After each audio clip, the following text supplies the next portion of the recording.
Deus, é com alegria que mais uma vez venho até vós trazendo esta videoaula da Escola Bíblica Dominical. Neste momento estaremos fazendo uma oração ao nosso Deus para continuarmos a nossa videoaula da Escola Bíblica Dominical. Amado Deus, soberano Pai de Israel, graças te damos por todos os beneplácitos a nós concedidos. Pai querido, queremos lhe render graça, louvor, honra e glória. Deus, queremos te pedir que neste momento o Senhor venha iluminar a nossa mente, clarear o nosso entendimento para nós entendermos a tua palavra e compreendermos e guardar no nosso coração. E assim queremos te agradecer. Em nome do Pai, do Filho e do teu Espírito Santo. Amém. Queridos e amados irmãos, a lição que estudaremos hoje é a lição de número 3, a qual tem por tema o despertamento renova o altar. Esta lição é do dia 19 de julho de 2020. O textual da lição se encontra em 1 de Reis, capítulo 18, versículo 30, que diz da seguinte expressão: Então Elias disse a todo o povo: Chegai-vos a mim. E todo o povo se chegou a ele e reparou o altar do Senhor que estava quebrado. A verdade prática diz: Satanás jamais derrotará o crente cujo altar é constantemente renovado pelo Espírito. O ponto central da lição diz: Cristo é o centro da nossa comunhão com Deus. A leitura bíblica em classe se encontra em Esdras, capítulo 3, versículo 2 ao versículo 5, retornando para o versículo 10 ao versículo 13, que diz: E levantou-se Jesuar, filho de Josadaque, e seus irmãos, os sacerdotes, e Zorobabel, filho de Sealtiel, e seus irmãos, e edificaram o altar do Deus de Israel, para oferecerem sobre ele holocaustos, como está escrito na lei de Moisés, o homem de Deus. E firmaram o altar sobre as suas bases, porque o terror estava sobre eles por causa dos povos das terras, e ofereceram sobre eles holocaustos ao Senhor, holocaustos de manhã e de tarde. E celebraram a festa dos tabernáculos, como está escrito, e ofereceram holocaustos de dia em dia, por ordem conforme o rito, cada coisa no seu dia. E depois disso, o holocausto contínuo e os das luas novas e de todas as solenidades consagradas ao Senhor, como também de qualquer que oferecia oferta voluntária ao Senhor. Quando, pois, os edificadores lançaram os alicerces do templo do Senhor, então apresentaram-se os sacerdotes já paramentados e com trombetas, e os levitas, filhos de Asaf, com saltérios, para louvarem ao Senhor, conforme a instituição de Davi, rei de Israel. E cantavam as reveses, louvando e celebrando ao Senhor, porque é bom, porque a sua benignidade dura para sempre. Sobre Israel e todo o povo jubilou com grande júbilo, quando louvou o Senhor pela fundação da casa do Senhor. Porém, muitos dos sacerdotes e levitas e chefes dos pais já velhos, que viram a primeira casa sobre o seu fundamento, e vendo perante os seus olhos esta casa, choraram em alta voz, mas uns levantaram as vozes com júbilo e com alegria, de maneira que não discernia o povo as vozes de alegria das vozes do choro do povo, porque o povo jubilava com tão grande júbilo que as vozes se ouviam de muito longe. Essa aqui foi a leitura oficial, a leitura bíblica em classe. Vamos para a parte introdutória da lição, que diz: Nesta lição iremos meditar sobre um fato que caracteriza o verdadeiro despertamento. Trata-se da necessidade que os homens passam a sentir de se chegarem mais perto do altar de Deus, a fim de estarem cada vez mais perto de Deus. Queridos e amados irmãos, de conformidade com a parte introdutória da lição, vimos que estar perto de Deus, chegar perto de Deus, estar perto do altar de Deus, é uma questão de necessidade que os homens passam a sentir. Se nós olharmos em toda a Bíblia, nós vamos ver e observar que muitos homens sentiram esta necessidade. Vemos, por exemplo, Davi em seu Salmo 42, verso 1, ele diz: Como a corça anseia pelas correntes das águas, Assim a minha alma tem sede de ti, ó Deus meu.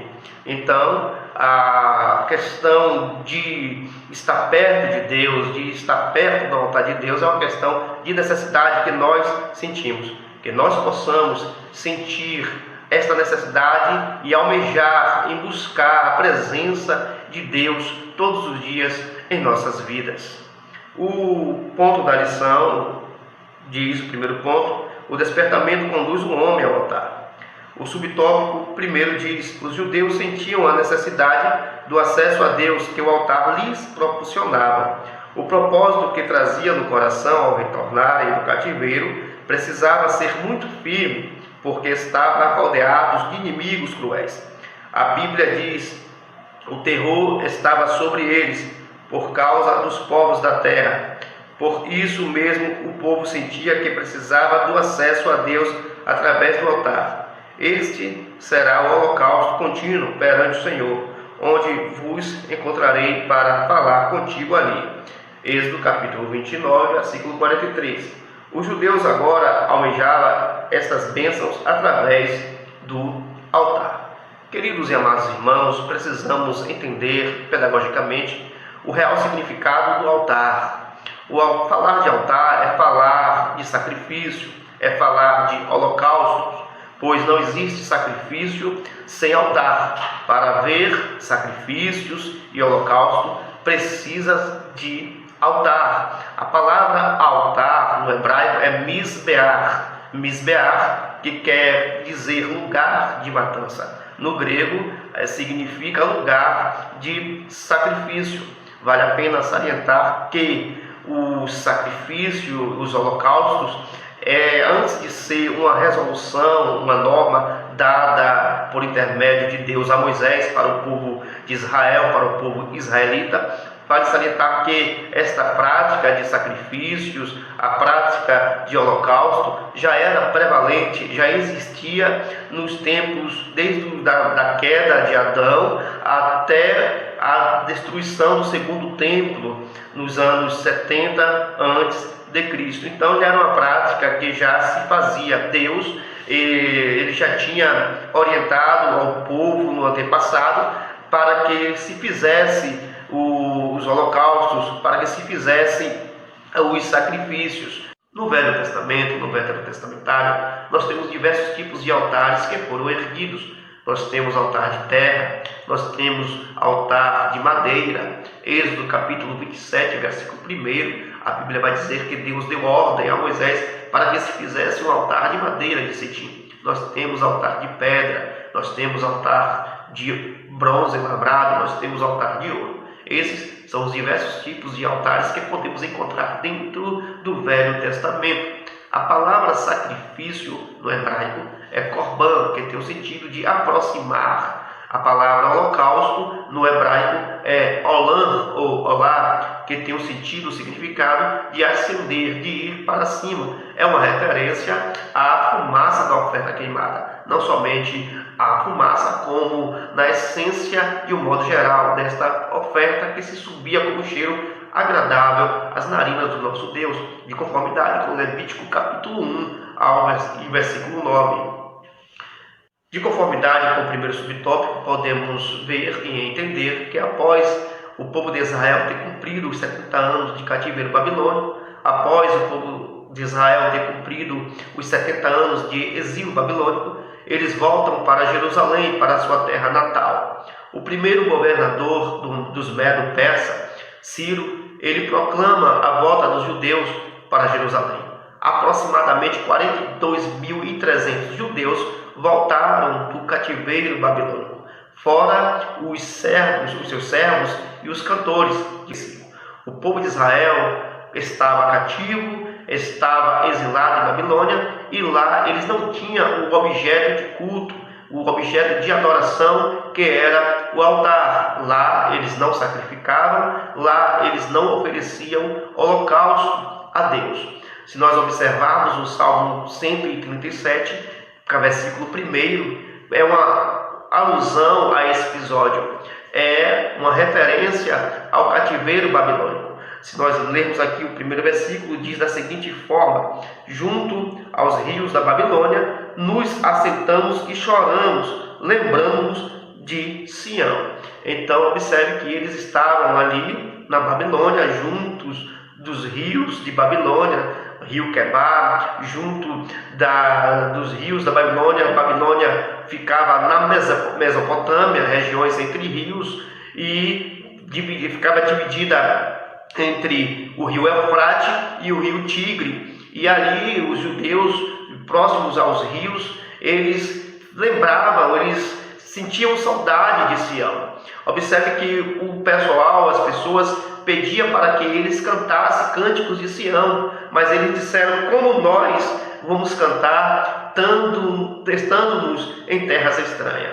As harpas estavam penduradas no salgueiro. Eles não mais cantavam, eles não mais exultavam, porque eles não tinham alegria para adorar, não tinham alegria para exultar. Eles estavam entristecidos com a situação, com o problema que estavam enfrentando. Então, eles não tinham ali o objeto de culto, mas quando ele volta para Jerusalém, eles colocam um firme pensamento de voltar a buscar a Deus por intermédio do altar, voltar a aproximar-se de Deus por intermédio dos sacrifícios e dos holocaustos. Então, em Jerusalém, eles voltam à prática do sacrifício. O tópico 2 do ponto 1 da lição diz: todos os despertamentos genuínos começam com a restauração do altar. Temos na Bíblia vários exemplos disto. Vejamos no tempo do profeta Elias, nos dias do rei Acabe, no confronto com os profetas de Baal. A primeira coisa que Elias fez foi reparar o altar que estava quebrado. Depois sacrificou sobre ele e orou a Deus. O fogo do céu desceu e o povo exclamou: só o Senhor é Deus, só o Senhor é Deus. O despertamento decorreu do conserto do altar. Quando o piedoso rei Ezequias assumiu o trono de Judá, já no primeiro ano do seu reinado, ele abriu as portas da casa do Senhor e as separou. Mandou purificar o templo, tirar fora toda a imundícia, purificar o altar do holocausto que havia sido substituído no reinado de seu antecessor Acais, por um altar construído com um modelo copiado de Damasco. Quando então os sacerdotes sacrificaram sobre o altar santificado, começou um novo cântico na casa de Deus. O despertamento levou à separação do altar. Com o segundo subtópico, nós vimos que o altar tinha suas exigências, tinha os seus regulamentos para que o mesmo estivesse em pleno desenvolvimento, para que o mesmo fosse a expressão da glória de Deus, para que Deus se manifestasse por intermédio do altar. Precisava-se de que o altar tivesse essas exigências, essas regulamentações. Uma das exigências era que o altar tinha que ser quadrado na sua altura, na sua largura e no seu comprimento. Com isso, nós temos a lição de que o desejo de Deus é que a plenitude da perfeição seja uma constante na nossa vida. A Bíblia vai dizer que Deus chama Abraão e diz: Abraão, anda na minha presença e ser perfeito. Gênesis capítulo 17, versículo 1. Deus é perfeito e exige perfeição por parte daqueles que o adoram. Uma outra exigência nós podemos encontrar nesse segundo subtópico é que o altar tinha que estar reparado, ele não podia estar quebrado. Deus ele não trabalha com o altar quebrado. Observe que o profeta Elias, naquele confronto com os profetas de Baal, ele teve que reparar o altar que estava quebrado para que a presença de Deus, a glória de Deus se manifestasse, para que ali o sacrifício fosse aceito por Deus. O altar não podia estar quebrado, tinha que estar intacto, tinha que ser restaurado para que ali Deus respondesse o sacrifício do profeta Elias. Da mesma forma, somos nós que somos crentes em Jesus Cristo, precisamos estar com o nosso altar, que é a nossa vida, consertada diante de Deus. pois se a nossa vida não estiver no altar, estiver rachada, estiver quebrada, Deus ele não recebe os nossos sacrifícios.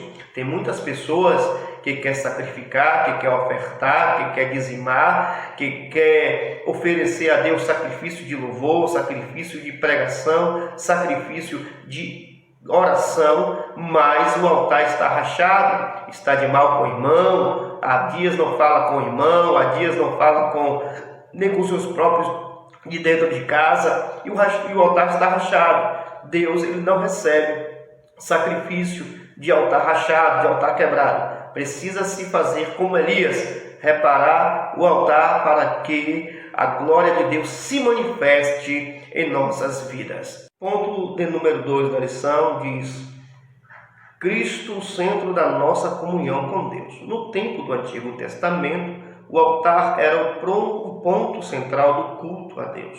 No tempo do Novo Testamento, o sacrifício de Jesus no Gólgota é o grande acontecimento para o qual o altar apontava profeticamente. Paulo escreveu à igreja de Corinto: primeiramente vos entreguei o que também recebi, que Cristo morreu por nossos pecados, segundo as Escrituras. Escreveu ainda: porque nada me propus saber entre vós, senão a Jesus Cristo, e este crucificado. Todas as coisas subsistem por ele, para que tudo tenha a preeminência. Para vós, os que credes, é preciosa a pedra principal da esquina. Tudo isto porque Jesus, pela sua morte expiatória, ganhou a redenção para todo o mundo. Subtópico de número 1 diz: toda a Trindade atuou ativamente na morte expiatória de Jesus. O Pai Celestial, antes da fundação do mundo, o Pai planejou a obra redentora como sacrifício de seu Filho. Na consumação do século, enviou seu Filho. O Pai participou diretamente do drama do Gólgota. Cristo, o Filho de Deus, entregou-se a si mesmo em oferta e sacrifício. Ele levou os nossos pecados sobre o madeiro e padeceu para levar-nos a Deus. O Espírito Santo ajudou o Filho a vencer todos os obstáculos que se levantaram contra ele, até chegar à cruz, pois pelo Espírito eterno que Jesus ofereceu a si mesmo, imaculado a Deus. De conformidade com esse subtópico, nós vimos aqui que Cristo é o centro da comunhão. Cristo é o centro de todas as coisas. Todas as coisas está voltada para Jesus Cristo. Tudo que aconteceu no Veterotestamentário, no Velho Testamento, falava, apontava para Cristo. Os sacrifícios, os holocaustos, era um caminho que o Senhor Deus instituiu para que o ser humano se aproximasse de Deus. Esse sacrifício, esses holocaustos apontava para Jesus Cristo na cruz do Calvário. Em Hebreus capítulo 9, versículo 12, a Bíblia é enfática em dizer que nem por sangue de bode, nem por sangue de bezerros, mas pelo seu próprio sangue entrou uma vez no santuário, havendo feito uma eterna redenção. Então, não foi por sangue de bode, não foi por sangue de bezerro, mas pelo seu próprio sangue, Cristo adentrou no santuário, nos céus, e fez uma redenção por todos nós, nos redimiu do pecado e da morte. Apenas os sacrifícios de animais, os sacrifícios, os holocaustos, apontava para o sacrifício de Jesus Cristo na cruz do Calvário. Apontava para a cruz, apontava para o Gólgota, para o Getsêmani. Os sacrifícios de animais e de holocausto de animais prefigurava o sacrifício de Cristo Jesus. Segundo o subtópico do ponto 2 da lição diz: o Espírito Santo quer pelo despertamento mostrar aos homens a grande vitória de Jesus no Gólgota. O Espírito Santo que ilumina o entendimento dos homens para esta grande realidade. Depois de seres iluminados, suportastes grandes combates de aflição. O Espírito Santo revela, iluminando os olhos do nosso entendimento, para que saibamos a grandeza de seu poder sobre nós, que manifestou em Cristo ressuscitado dos mortos. O Espírito Santo revelou a Pedro que Jesus era Cristo, o Filho do Deus vivo. O Espírito Santo ensina as profundidades do vitupério da cruz, quando Jesus, na entrada de Emaús, explicava aos seus discípulos o que as Escrituras escreveram sobre a sua morte, e os seus corações ardiam. De comum acordo com o segundo subtópico do ponto 2 da lição, nós vimos algumas tarefas do Paracleto, o Espírito Santo. O Espírito Santo é quem revela as grandezas, a glória de Jesus Cristo. Se nós olharmos e analisarmos, vemos que quando Pedro ele revela que Jesus era o Cristo, Filho do Deus vivo, Jesus ele disse para Pedro que o que revelou a Pedro não foi carne e não foi sangue, mas foi o próprio Pai. Então o Espírito Santo ele revela aos seus a sua grandeza, o seu poder. O Espírito Santo também, o Paracleto, ele ensina, as profundidades, as verdades de Cristo sofrida na cruz do Calvário. O Espírito Santo também ensina o verdadeiro significado da morte de Jesus Cristo, ele na cruz do Calvário. Não só isso, mas também o Espírito Santo convence o homem do pecado e da morte. O Espírito Santo tem um papel fundamental na obra expiatória de Cristo Jesus. O Espírito Santo tem um papel fundamental na salvação da humanidade. É o Espírito Santo que convence o homem, o pecador, do pecado. Nós temos o papel de pregar, nós temos o papel de falar, de ensinar, mas é o Espírito Santo que opera as maravilhas. É o Espírito Santo quem faz os milagres. É o Espírito Santo que convence o homem do pecado e da injustiça. Que Deus continue abençoando a todos. Peço aos santos que continue orando pela minha vida, pelo meu ministério. Desde já eu quero agradecer a Deus pela esta rica oportunidade. Amém. A paz do Senhor, meus queridos e amados irmãos, que Deus em Cristo nos abençoe de maneira grandiosa. Quero desde já fazer aqui os meus agradecimentos, sinceros agradecimentos. Agradecer a Deus em primeiro lugar pela oportunidade pela qual Ele tem me concedido a cada dia. Louvar a Deus pela vida do meu pastor Ademilton. Que Deus em Cristo te abençoe de maneira grandiosa. Obrigado desde já pela oportunidade, pela confiança. Meu irmão Antônio e professor, coordenador da Escola Bíblica Dominical, que Deus em Cristo te abençoe de maneira grandiosa. Todos os professores da EBD, minha irmã Érica, irmão Elenilton, irmã Mari, irmão Dino, que Deus em Cristo vos abençoe de maneira grandiosa. Que a graça e a paz do Senhor esteja com cada um de nós.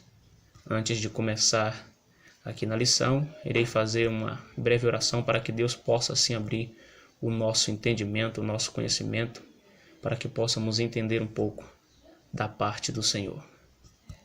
Querido Deus e Pai eterno, amado meu Senhor, neste momento, Senhor, quero te pedir humildemente, Pai, abre o nosso entendimento, meu Deus, derrama sobre nós, meu Deus, o Espírito para que possamos ter o conhecimento de forma correta e coerente, para sabermos, meu Deus, interpretar de maneira correta todas as palavras cujas mesmas, meu Deus, temos lido e temos aprendido. Pai, que a Tua graça venha a ser manifestada sobre nossas vidas e que possamos ter, meu Deus, um entendimento correto, de acordo com a verdade. Em nome de Jesus. Amém. Antes de dar início à aula, eu vou aqui para o título da lição. Terceiro trimestre, Lição para jovens e adultos. Nesse terceiro trimestre, o título da lição aqui, os princípios divinos em tempos de crise. Estamos na lição 3. A lição 3. tem por título O Despertamento Renova o Altar. Eu irei falar um pouco a respeito num tópico 3, que tem por título também o cuidado com as imitações. Primeiro, um assunto bem contundente, complicado, né? E bem polêmico, porque são assuntos verdadeiramente salgados, são assuntos que definitivamente têm acontecido e está acontecendo, aconteceu há tempos atrás, né? E vem acontecendo hoje ainda muito mais. Cuidado com as imitações. Eu vou ler uma parte da lição, mas vou de acordo com um estudo definitivo, porque definitivamente o título já está dizendo tudo. Alguns dizem que nem todos os despertamentos de hoje têm as características que são mencionadas nesta lição. Concordamos plenamente.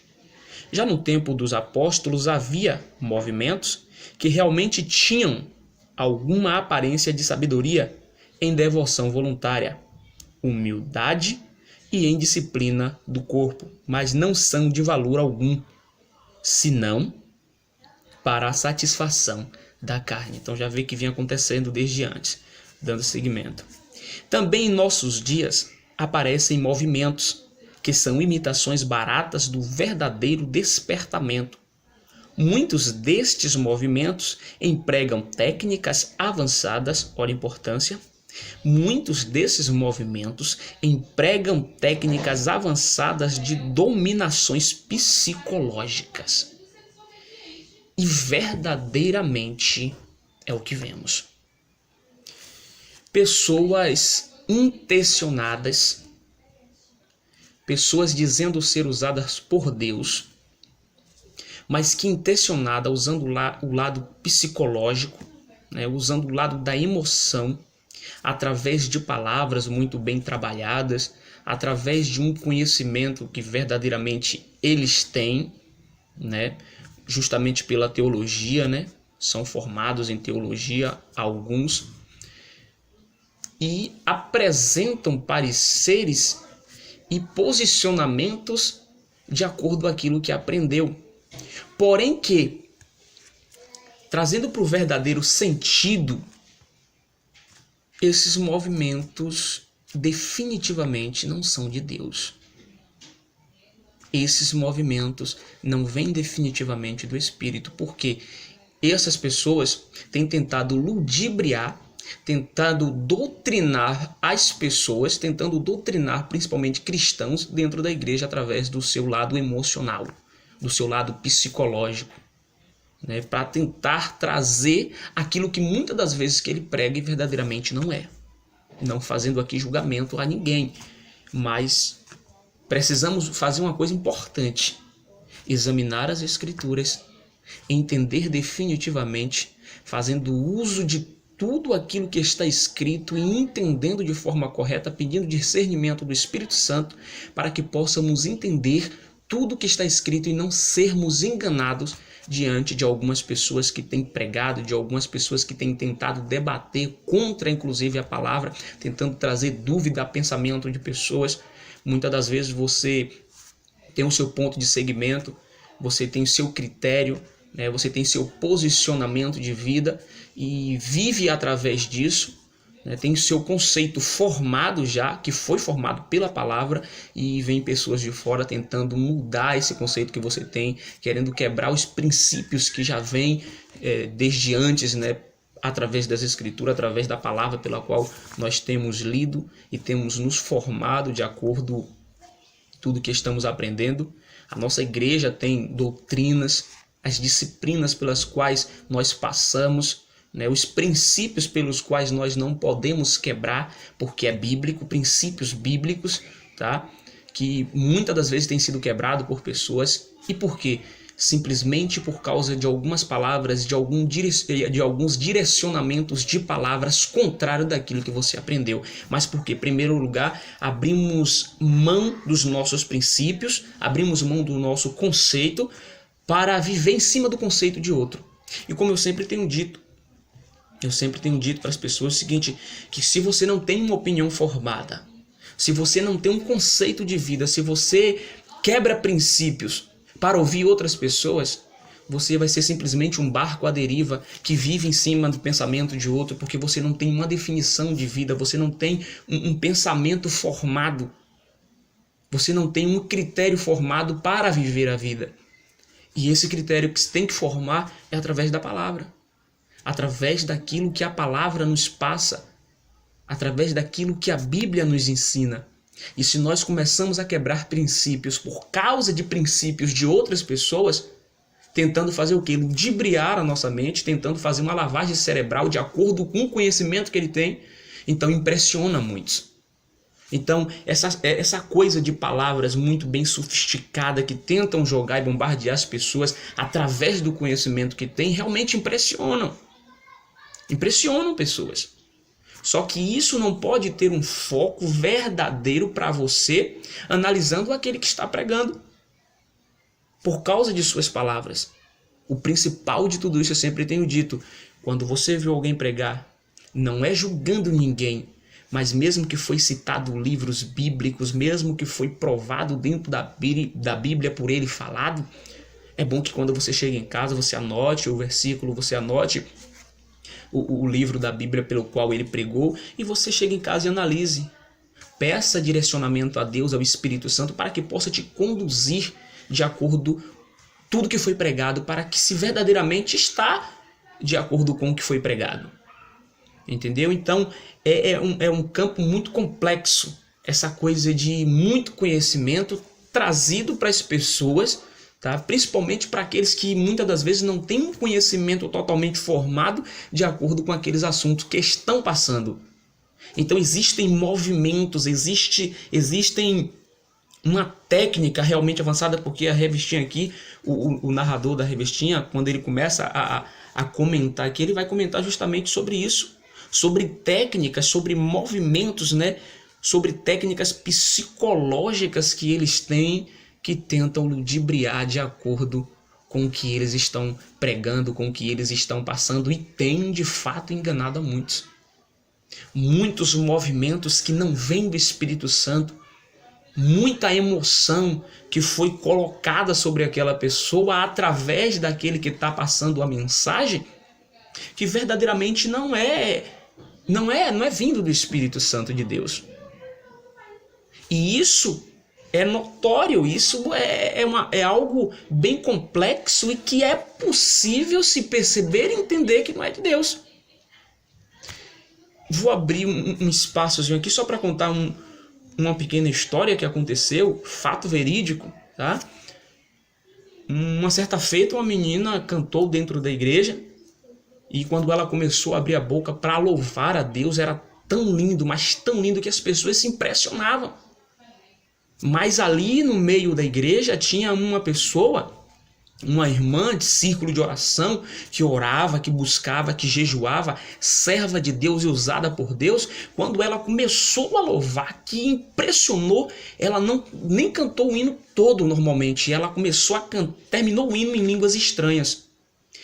No mesmo momento levantou uma irmã no meio da igreja, chegou até essa menina, colocou a mão dela e começou a repreender e disse: "Afasta-te dela, Satanás", porque ela estava possessa por inimigos e estava falando em línguas estranhas. Ou seja, no momento em que aquilo aconteceu, as pessoas se impressionavam, mas aquele que verdadeiramente estava com o Espírito de Deus, que estava buscando verdadeiramente, entendeu que aquilo não era de Deus.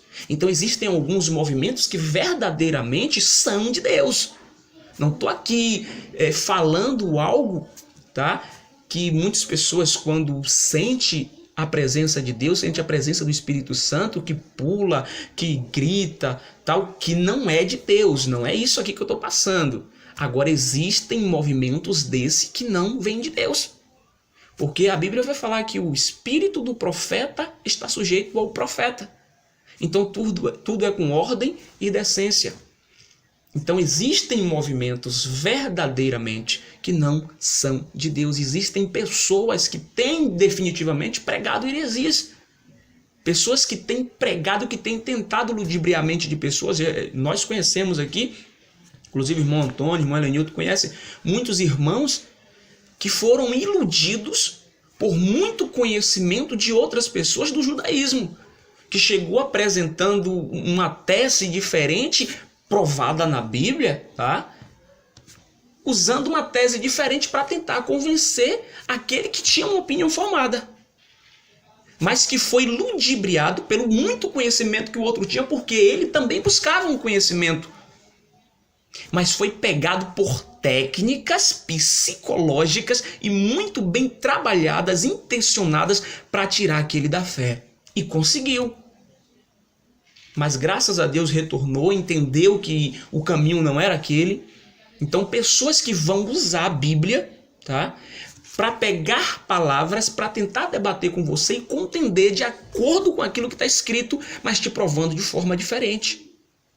Existem outros assuntos que dá até inclusive para ser falado, né, para ser dito, mas o vídeo vai ficar muito longo, não é o momento propício, mas vou passar aqui as partes principais para que a gente possa entender e não ser aqui levado pelas heresias, pelos movimentos que não vêm de Deus. Então, finalizando aqui, o comentarista vai falar uma coisa aqui importantíssima. Todo movimento feito sem que o Espírito Santo esteja na direção não pode prosperar. É como aí ele faz aqui uma metáfora, né? E olha que metáfora muito, muito bem importante, porque conseguimos trazer o exemplo e entender. É como uma tartaruga deitada de costas. Movimenta os pés, mas fica no mesmo lugar. Ou seja, aquilo que não procede do Espírito Santo de Deus. Há movimento, há um barulho, há uma gritaria, porém que não vem do Espírito Santo, não vem de Deus e não sai do lugar. É daqui para aqui, mas não sobe, porque Deus não tem como um cheiro suave. Porque não é algo que definitivamente glorifica a Deus. E em outra parte aqui, na revistinha, vou ler porque também é uma parte muito importante. Também em nossos dias aparecem movimentos que são imitações baratas do verdadeiro despertamento, que não é, tá? Que não é um despertamento verdadeiro. Muitos destes movimentos empregam técnicas avançadas de dominações psicológicas, como eu acabei de falar. Pessoas que são dominadas, perdem os seus critérios, abrem mão dos seus princípios, abrem mão de seu segmento, do seu posicionamento, por causa dessas técnicas aqui psicológicas que são lançadas sobre elas. E conseguem ludibriar muitos, conseguem mudar a mente de muitos. Verdadeiramente isso tem acontecido em nossos dias. Isso é fato. Continuando. Estes avivalistas, avivalistas, aqueles que trabalham em cima de avivar, de ser animador de palco, tal, enfim, ou especialista, sabem com suas técnicas dominar o auditório, ou seja, os irmãos que estão ali para ouvir, os irmãos que estão ali vendo ele pregar, vendo ele falar, vendo ele cantar, seja qual for a área, e podem fazer o público rir, olha aqui que importante, chorar, jubilar, pular, bater palmas e etc. Ou seja, as pessoas são tocadas verdadeiramente pelo movimento que é feito por eles. Porém, que isso não vem do Espírito Santo de Deus. Não estou dizendo que o avivamento e que o movimento também feito por algumas pessoas que definitivamente têm buscado a Deus e são honradas diante de Deus, não quer dizer que não é de Deus. Mas existem muitos que não são de Deus, que são técnicas verdadeiramente avançadas para ludibriar pessoas, para passar um papel daquele que ele não é, para passar para as pessoas uma coisa que ele nunca foi. Conhecer Deus é fácil, é pegar a Bíblia, ler e ele acha que já conhece Deus. O difícil é falar com Deus, o difícil é ter intimidade com Ele. A diferença está aqui. Eu conheço qualquer pessoa. Se eu chegar ali na frente, ver um irmão ou qualquer outra pessoa e sair perguntando sobre aquela pessoa, várias pessoas vão me dar várias informações sobre ela. Isso eu conheço ela. Porque eu conheço seus atos, porque foi em mim passado toda uma característica da vida dela. Porém, que isso não me dá intimidade com ela. Por quê? Porque eu apenas conheço a de falar, de ouvir falar sobre ela. Mas eu não ando com ela, eu não caminho com ela. E com Deus não é diferente. Conhecer Deus pelas Escrituras é fácil. Tá? É muito fácil. Não quero dizer que não tem que ler, claro, você tem que ler para você conhecer Deus. Agora, o principal de tudo isso aqui não é simplesmente pegar a Bíblia e ler banalmente, sair lendo sem entender nada. É pedir direcionamento ao Espírito Santo de Deus, ler a Bíblia, tá? Com todo o conhecimento direcionado por Deus e ter intimidade com Deus. Porque não pode ser aberta a Bíblia e lida como um livro qualquer. É preciso estar em comunhão para ter um despertamento daquilo que Deus quer trazer e passar para a sua vida. Então, cuidado com os movimentos, cuidado com as pessoas que têm passado para você formações, tá? Que têm passado para você doutrinas que não vêm da Bíblia e que não vêm de Deus. É preciso entender quem passa ensinamentos, é preciso entender e saber e conhecer quem está passando essas informações, para saber se realmente ela tem crédito, para saber se realmente é uma pessoa de Deus. Então isso aqui é muito importante. Precisamos entender definitivamente quais são os movimentos que são ou não de Deus. Como é que a gente sabe disso, Leandro? É fácil. Comunhão com Deus. Intimidade com Deus. Para que nós não sejamos enganados em nenhum momento. Você vai ver na televisão, você vai ver em rádio, você vai ver em jornais, você vai ver em todas as plataformas de notícias, rede social, te passando informação, te passando coisas que não vêm de Deus, mas que falam sobre Deus, mas que não vêm dele. Às vezes muitos estão ali pregando, falando, passando ensinamentos, passando informações, dizendo ser de Deus, muitas das vezes Deus está lá de cima dizendo, filho, não. Eu não mandei você dizer isso. Isso não procede de mim. Porém que está enganando a muitos. Porque tem abrido mão dos seus princípios. Tem abrido mão da comunhão com a palavra. Tem abrido mão do discernimento do Espírito Santo.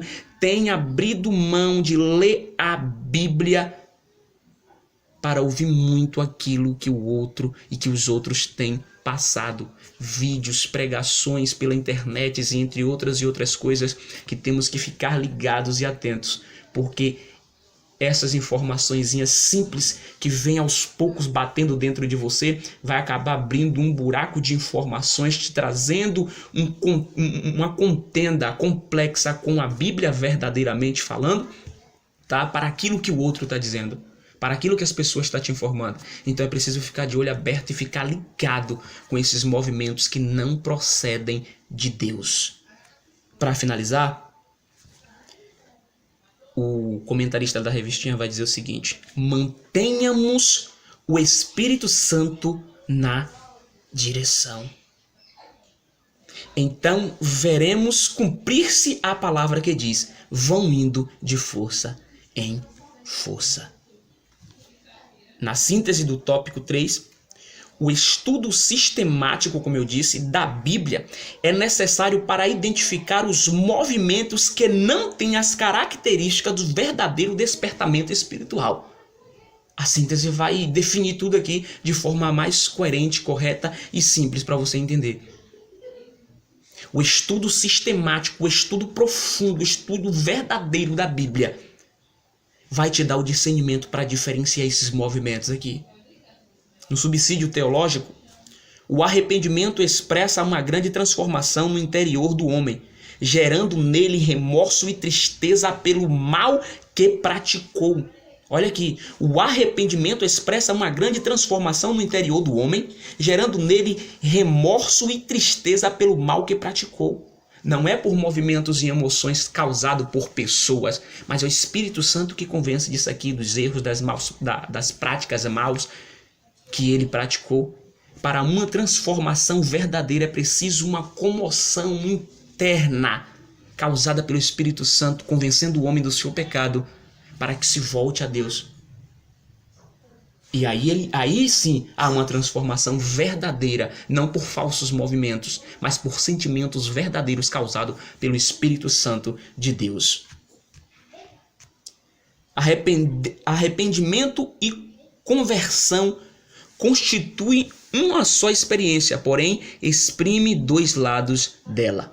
O Espírito Santo opera o arrependimento, aplicando-o à obra de Cristo na vida do homem, convencendo-o do pecado, da justiça de Cristo e do juízo vindouro, como eu acabei de dizer. Quem convence o homem do seu pecado, das suas maus práticas, é o Espírito Santo de Deus e não movimentos causados por pessoas que não procedem de Deus, que não vêm de Deus.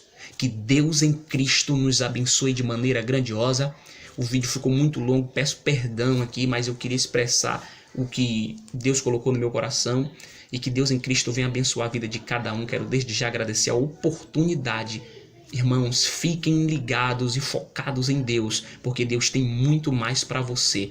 Não basta só conhecer Deus de ter ouvido falar, mas é preciso ter intimidade com Ele para que Ele possa falar com você. Amém? Que Deus em Cristo nos abençoe. A paz do Senhor para todos.